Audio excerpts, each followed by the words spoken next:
Welcome back to Rewind, a closer look. And today we're talking about 1996's Fast Money, a mid-90s action thriller that could only exist in that brief window when studios were willing to bankroll smaller, scrappier movies and just let them rip. This one's built around a car thief, a pushover journalist, a briefcase full of counterfeit cash, and a non-stop chain reaction of bad decisions that spiral completely out of control. It's messy, physical, occasionally ridiculous, and yet surprisingly sincere, with actual character growth hiding inside what looks like a disposable rental-era thriller. And that's exactly why Fast Money is still worth rewinding. Over the opening credits, we're introduced to our female lead in the most mid-90s way possible. A woman dressed in a black dress and a hat is walking down a city sidewalk. It's cutting back and forth between her and police cars cruising the streets. She eventually stops, pulls out a cigarette, and stares off into the distance while she lights it. And that's when we get the reveal. It's Yancey Butler. Somebody else is nearby, also smoking, watching her. Yancey casually walks up to a Jaguar, Slim Jims the lock, hops inside and starts hot-wiring it like this is just another Tuesday. Just as it looks like she's about to get it started, the cops swarm in and surround the car. The guy who was watching her steps forward. He's a cop and he knows her by name, Francesca. She doesn't go down easy. Francesca floors it, runs one of the cops over, and suddenly we're in a full-blown cop car chase. One of the police cars hits a great corkscrew jump straight through a trailer full of glass. It's a classic obstacle if you're doing a 90s chase correctly. The chase keeps going, lots of sliding corners, and at the next intersection, another cop car crashes. Good thing these things apparently have full roll cages installed.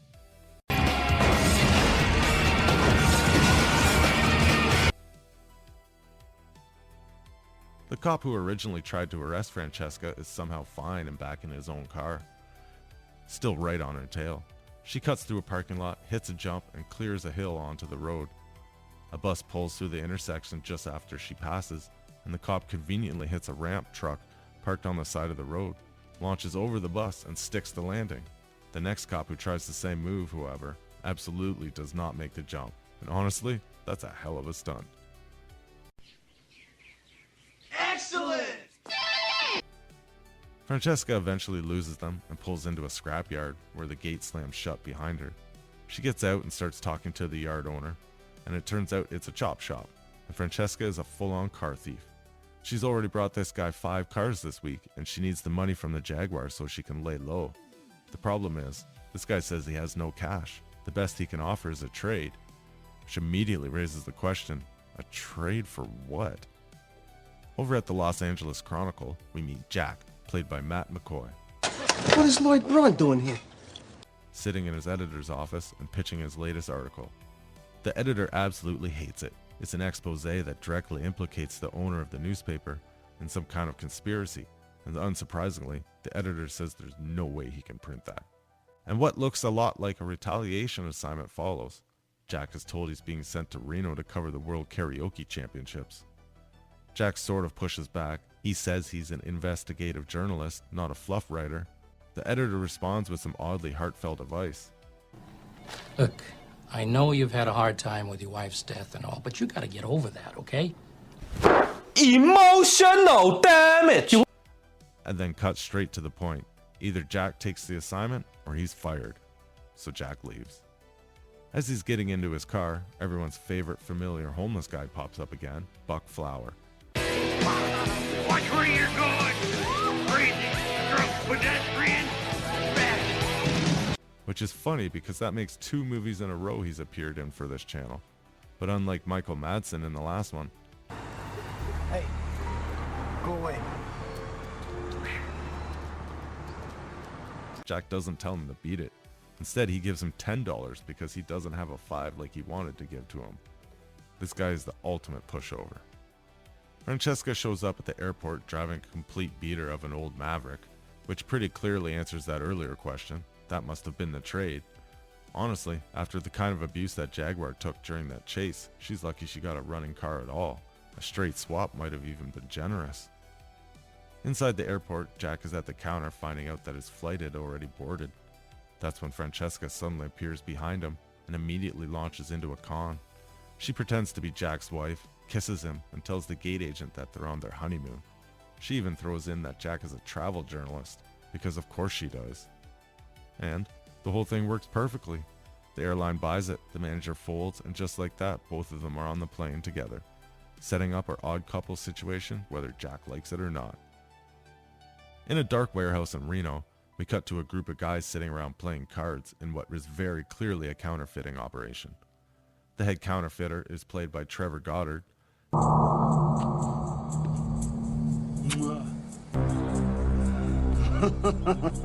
Hello, baby.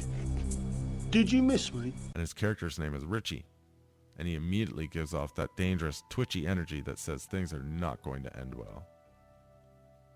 Outside somewhere nearby, the feds are surveilling the warehouse from a van. The van door suddenly opens, and Lieutenant Diego walks in, played by John Ashton. Foul mouth. Fuck you, man. You watch your mouth. Hey, man, don't square off on me with some bullshit. You want to start some static? Hey, don't push me. Fuck you, man. Taggart! And he is pissed. He's angry that nobody informed his department about the operation, and the feds vaguely imply that there might be a mole, which is why he wasn't looped in. Diego doesn't like that answer and storms out. Moments later, a SWAT van pulls up to the warehouse. The team piles out and starts trying to smash their way inside. Richie sees this on security cameras, yells to the rest of the crew, and they immediately start destroying evidence and grabbing weapons. A full-on shootout follows once SWAT gets inside, lots of gunfire, plenty of bodies on both sides, and eventually Richie makes a break for it, diving down some kind of industrial chute. Lieutenant Diego goes after him, but Richie simply slams the chute door shut. Sure enough, a few seconds later, Diego crashes straight into it and ends up stuck at the bottom. Somebody get me the fuck out of here! Outside, Richie loads his car with a bag of evidence and makes a call on his cell phone. The voice on the other end tells him to put the counterfeit plates and the real money into the trunk and leave the car at the airport. Then the movie does something strange. It tries to keep the caller mysterious for the duration of the phone call, only to immediately show his face after the call anyway. So what was the point? Either way, we now have a car full of mob money and a counterfeit printing plates being dumped at the same airport where our odd couple is about to land, and just by coincidence, one of them happens to be a car thief. The plane lands, and as Jack and Francesca walk through the airport, Jack thanks her for getting him onto the flight. He hands her his business card and tells her to call if she ever needs anything. Francesca immediately asks him to put her up for a couple nights. Jack stammers his way through saying no, it doesn't work. Serenity now.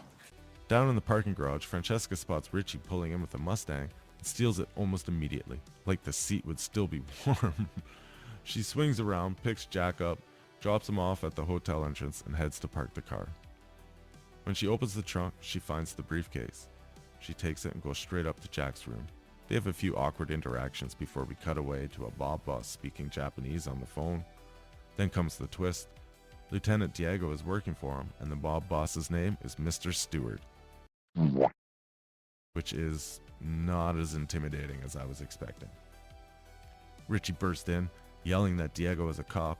Mr. Stewart basically responds with, "No shit," and Mr. Stewart tells both of them that they're both going to work together, and they're going to bring him back the plates and the money. If they don't, he'll have them killed. Back at the hotel, there's some more awkwardness between Jack and Francesca. She finally pulls out the briefcase and opens it, revealing that it's absolutely stuffed with cash. Jack's immediate instinct is to call the cops and report it, because of course it is, but once again, Francesca talks him out of it. Serenity now. Meanwhile, Lieutenant Diego and Richie are leaving Mr. Stewart's place, bickering the entire time. Diego casually mentions that he already got a tip on where Richie's car is, and the two of them head out to track it down.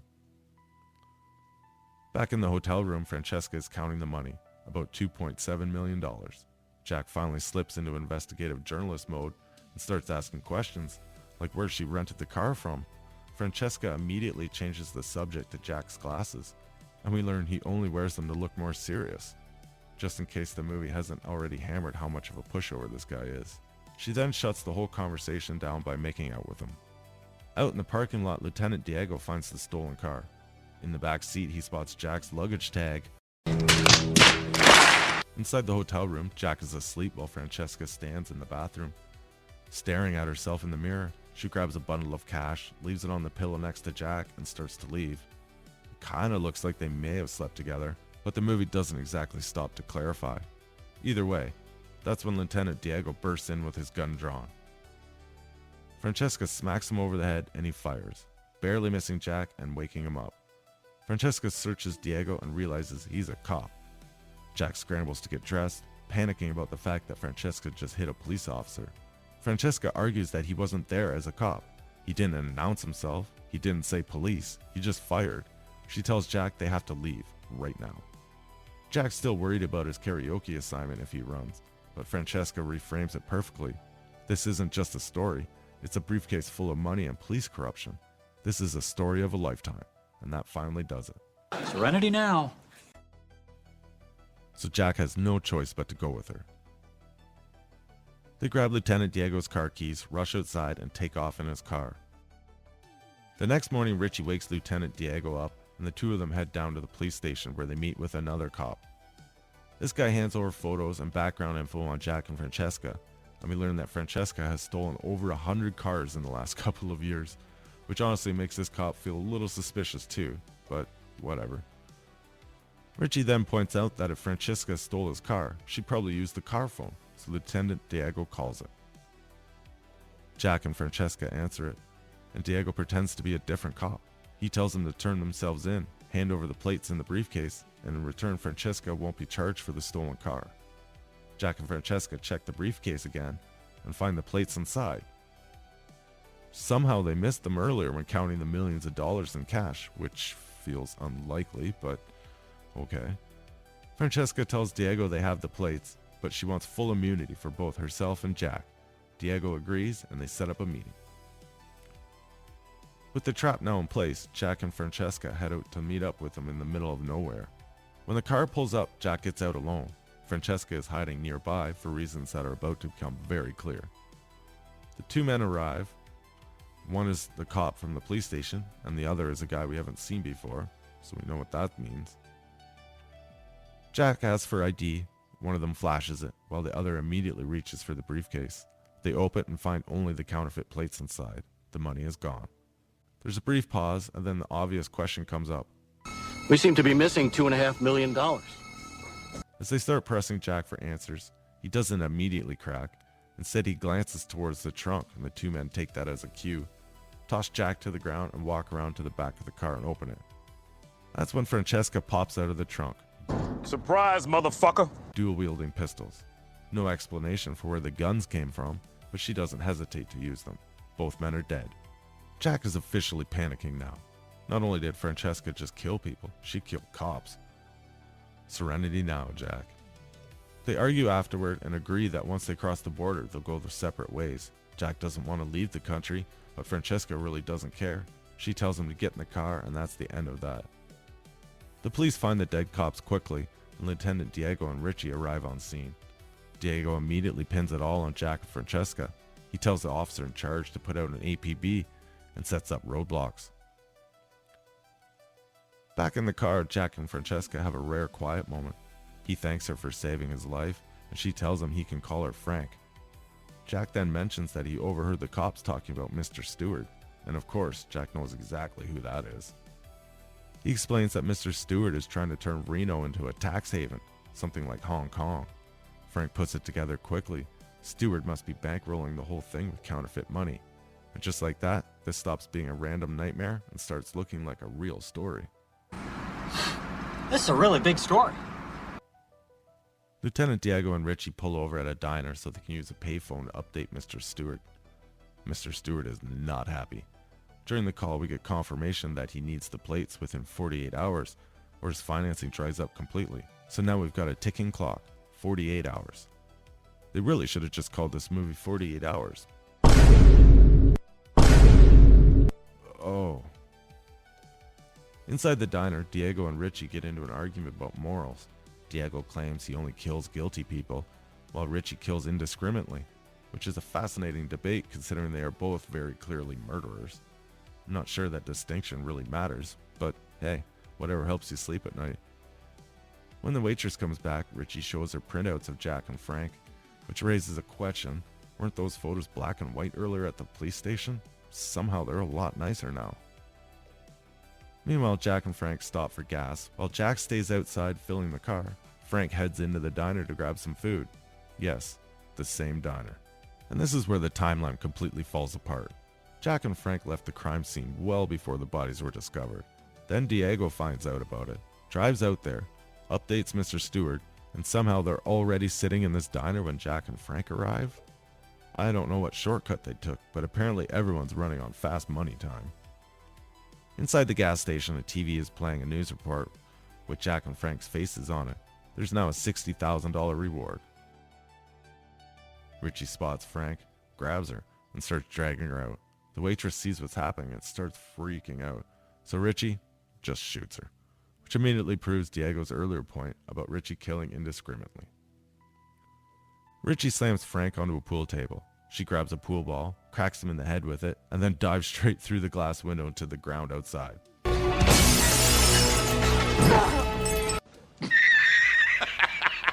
And then as she's trying to get up, Diego's already there and grabs her. That's when Jack flies into frame with the car and absolutely nails Richie, sending him flying, and yeah, that looked like it hurt. Frank breaks free from Diego, jumps into the car with Jack, and they peel out. A fuel truck conveniently appears out of nowhere and ends up stopping in the middle of the road, just in time for Diego to open fire on Jack and Frank, and instead hits the truck. Cue a glorious fireball. The two of them drive for a while before pulling over so Jack can tend to Frank's cuts from diving through the diner window.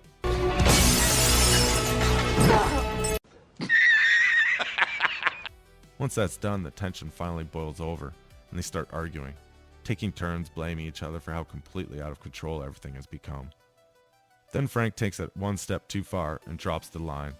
Just because I fucked you doesn't mean I have to like you. Emotional damage! That one lands hard.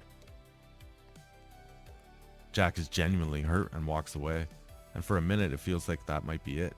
But eventually Frank realizes she crossed the line and goes over to him to apologize. This is also where Jack suddenly shows signs of an actual plan forming. He asks Frank how far Vegas is, and she tells him it's a couple of hours away. Jack says he knows somewhere there who might be able to help him. Then surprisingly, Jack grows a pair, and he tells Frank he wants half the money, and she agrees.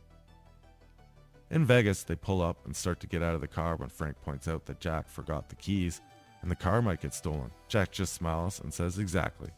What is this? 2 good ideas from Jack in a row? Is this actual character growth happening? Turns out the person Jack knows in Vegas is his mother.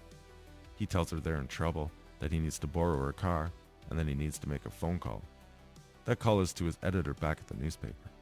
And in the background of the editor's office is a box for Corel Draw 5. Which matters, because earlier in the movie there was a bus with a Corel Draw 5 ad plastered on the side. So yes, this movie apparently had product placement. For Corel Draw of all things. Jack lays out the entire story for his editor, Mr. Stewart, the counterfeit money, everything, and offers him the exclusive if he helps get both Jack and Frank out of the country. The editor initially says no, but Jack pushes back and actually gets him to agree. More growth. The editor tells Jack to meet him at a hotel in Los Angeles, where he'll bring him the new IDs and passports. Jack and Frank leave his mother's place in her car, cruise through Vegas for the obligatory strip at night montage, and then the next morning they're back on the road, driving through the desert towards LA. Until one of their tires blow, forcing them to pull over. Mr. Stewart meets with Lieutenant Diego and Richie inside his limo and lets them know that the pressure is officially on. He's giving them extra men to help track down Jack and Frank, and now they've got 24 hours to deliver the plates, or they're dead. So the timer just got shorter, 24 hours. They really should have just called this movie 24.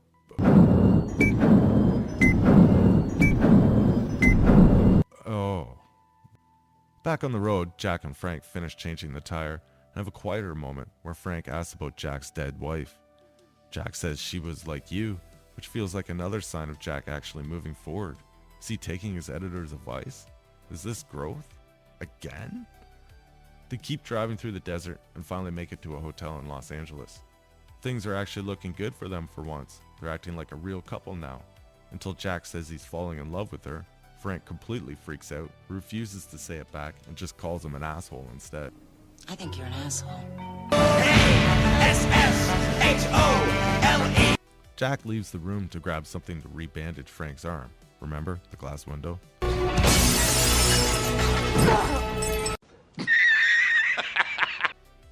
And while he's gone, Frank takes a bath. On her own, she starts smiling while repeating the words Jack said, so yes, she's changing too. Jack comes back with a first aid kit. Frank steps out wearing only a towel. They start kissing and smash cut to them sitting on a beach by a campfire. That kind of feels like a Viagra commercial. Pardon me? They talk about money, with Frank saying it represents freedom, while Jack says it's a trap. They agree to disagree, and the night ends. Later, Jack calls his editor to check if everything is still on schedule. The editor says yes. As the call ends, the camera pulls back and we see Lieutenant Diego holding the gun to the editor's head, while Richie has a knife to the editor's wife. Diego calmly asks for the passports. The next morning, Frank wakes up to find Jack and the briefcase gone. She immediately assumes he betrayed her. Then there's a knock at the door. Lieutenant Diego and Richie burst in with more goons and grab her. While the room gets torn apart, they demand to know where Jack and the plates are. And it turns out Jack just went to get coffee and breakfast. One of the goons, who kind of looks like Oddjob,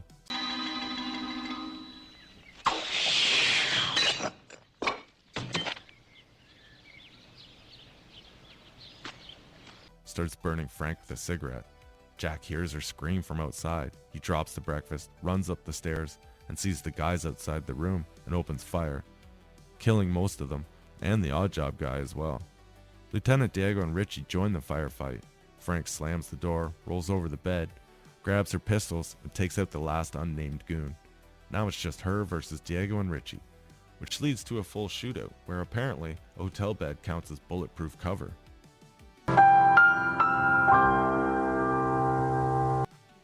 Diego pulls out a grenade and throws it into the room. For the second time in this movie, Frank escapes through a window.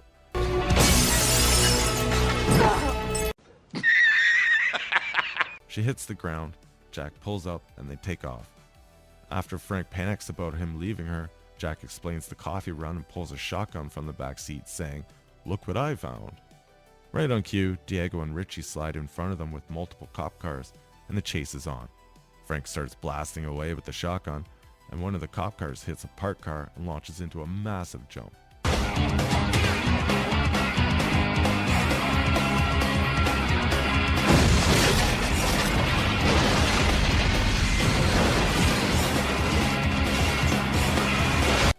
They tear through back lanes and side streets until Jack and Frank crash. They jump another car into a dirt lot, and Diego and Richie crash into the same car and roll. Jack and Frank run. Diego and Richie stumble out and then chase after them on foot. They stop behind a dumpster to catch their breath, and Jack says the border is 10 miles away and that they need a car. Conveniently, his girlfriend is a car thief. As they're breaking into one, Diego and Richie and the cops show up and open fire. Piñatas explode everywhere. Frank shoots one of the cops. I don't think that guy was dirty. So yeah, officially she's a cop killer now. Jack gets shot too, but they still manage to escape. Diego and Richie give chase. Oh look, he's not dead after all. Jack and Frank vanish, because of course, they're hiding in a perfectly timed ice cream truck. And to the movie's credit, Richie even calls this out. They couldn't just disappear. Calm down, mate. You want an ice cream? What? Get some wheels, Sherlock. They're in that van. They go to grab another car, while the ice cream truck driver, because it's the 90s and because stereotypes, then tells Jack and Frank exactly how to get to the border and mentions that the trucks 20 feet away are heading there. They climb into the back of the truck and take off. That's when Frank realizes Jack's been shot. He tells her to open a shotgun shell, pour the powder in the wound, and light it.